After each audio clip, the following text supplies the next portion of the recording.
$20 and you can touch all you want.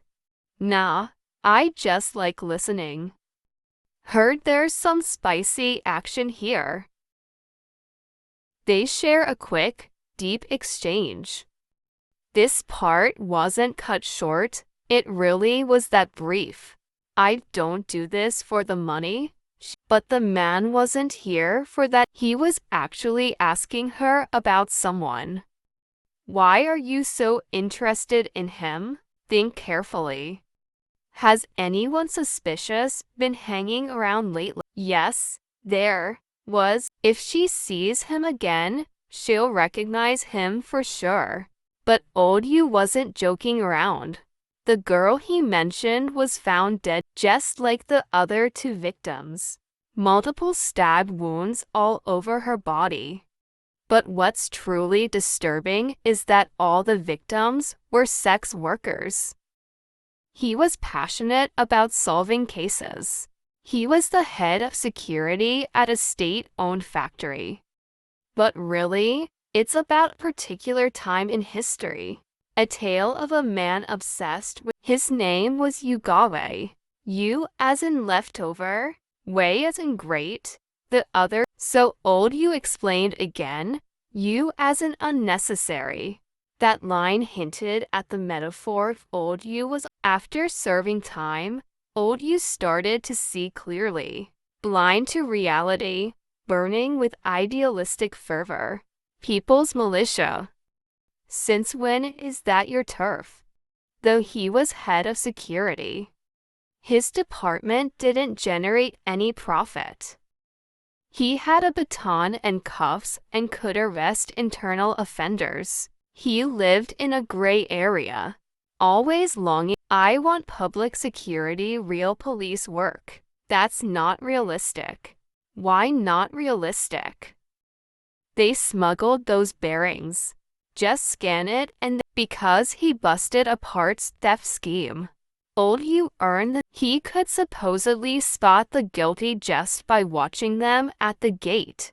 The drunk praise from coworkers as the serial murders escalated, the police were seriously short-staffed. He decided to he handed off his duties to his apprentice. He even tried to impress the lead investigator. He took it upon himself to round up all suspicious workers and send them to the station. We're only here to assist the investigation, our boss said so.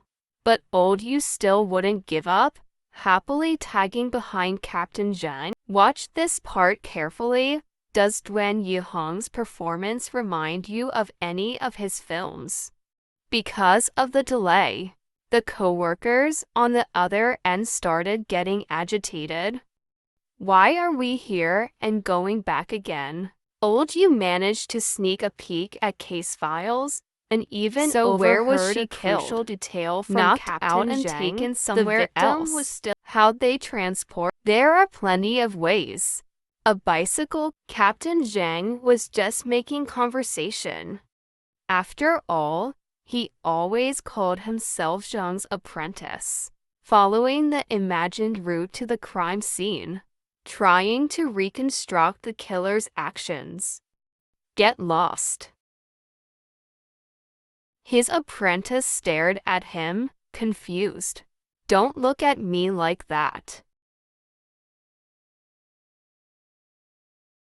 Do you feel it? They spent the whole afternoon but ended up with nothing. Still, because he just learned about criminal psychology. A killer always returns to the scene of his glory. No sooner had he said that, old Yu bolted after him at full speed. But after interrogation, the man turned out to be just a curious bystander. Someone had seen the victim at the light field. The light field. You know that place is full of sketchy stuff. Hearing that, old Yu ditched his apprentice. Which brings us to the scene. From then on, old Yu often invited Captain Zhang for drinks, and partly to build rapport. Not me. I'm not there yet. I've still got work to do. Little did old you know, his obsession would come at a terrible cost. Old you was named Model Worker of the Year before going on stage. Old you humbly replied. That day, he gave a rousing, emotional speech. We'll come back to it later. The coworkers hyped him up, demanding he treat them to dinner, then started saying he was wasted at the factory and deserved after a few glasses of baijiu, fueled by alcohol, and from their conversation, we learn. He asked what Yanzi planned to do with his life. But when Yanzi asked about his dream, he stayed mysterious. Just then, knew another murder near the factory grounds. By the time old you arrived, the captain had already left, only to get a harsh reminder about his position. Stick to the rules. Stop acting like a know your place. Before old you could even light his cigarette. Frustrated by everything, even fishing lost its joy for old you. He rushed with his apprentice to the crime scene, then snapped two photos from different angles. Then staked out the area from inside a jeep. Sure enough, patience paid off. After a full day of waiting, just as old you moved in to confront him, his apprentice, startled by the siren, the man bolted. The two gave chase immediately. The suspect seemed to know the area well, leading them on a cat-and-mouse chase through narrow alleys. Old you saw him still moving, so he kept chasing the suspect. During the pursuit, old you and the suspect, but each time, the man slipped through his fingers. Eventually, not far away, a cargo truck sat parked by the road. On the way back, old you found a pair of green military sneakers dropped by the man. Turns out, their factory buddies from that dinner had been working with thieves. The apprentice was part of it too. Was just to drag him into their scheme. Old you rushed him to the hospital, but it was too late. He died from. The doctor said he might have survived if they'd gotten there earlier.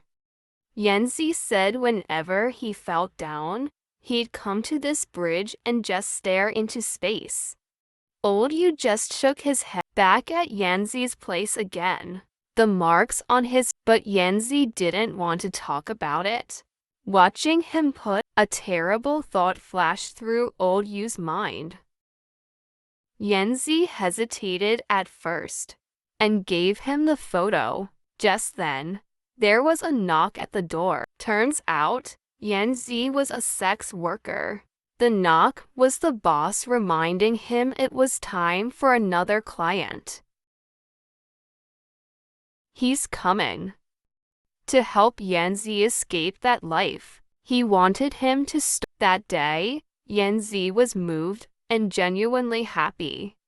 He grinned and kept staring at old you, put on a song from the radio, and invited old you to dance. They were standing so close, then hugged old you tightly, mumbling an excuse to leave. But he didn't go far. He sat by the window of a restaurant across the street, watching Yanzi's every move. Hundreds of workers were suddenly let go on the spot. Lock the door. Don't bother coming back. A job we've done for over a decade gone, just like that. He had no choice but to move into the barber shop. Yanzi happily put it on right away. Old you kept watching from the restaurant next door. The man paced around the barbershop entrance. Even when he left, he looked shifty and got access to the employee records. That guy had been arrested before following for the hurting a address woman. in the file. Old Yu went to There his were hardware all store, kinds of knives on display, confirming his worst suspicions. Old Yu fought, but Yanzi caught a glimpse of this and grew suspicious. He rushed back to the barber shop in panic. Just as he was about to freak out, Yanzi suddenly luckily, it was a false alarm. But Yanzi had noticed how Old Yu returned once more to the light field. He showed Songjin's photo to the older woman. She froze for a second. She laughed for several minutes straight. Turns out, she never thought Old Yu would take it so seriously. But Songjun had no idea what he was talking about. They fit perfectly, but that alone wasn't enough to convict him. Still suspicious, Yanzi started searching through Old Yu's belongings, and when he curiously opened Old Yu's diary, Old Yu had documented every detail of the murder cases and all the clues he'd uncovered during his investigation. But when he flipped to the file, that page clearly described Old Yu's plan to use Yanzi as bait to lure the killer out. That's why he bought the barbershop. Looking at those horrifying pages, couldn't believe his eyes. Devastated, he asked Old Yu, "Did you ever really like me? Then why have you never once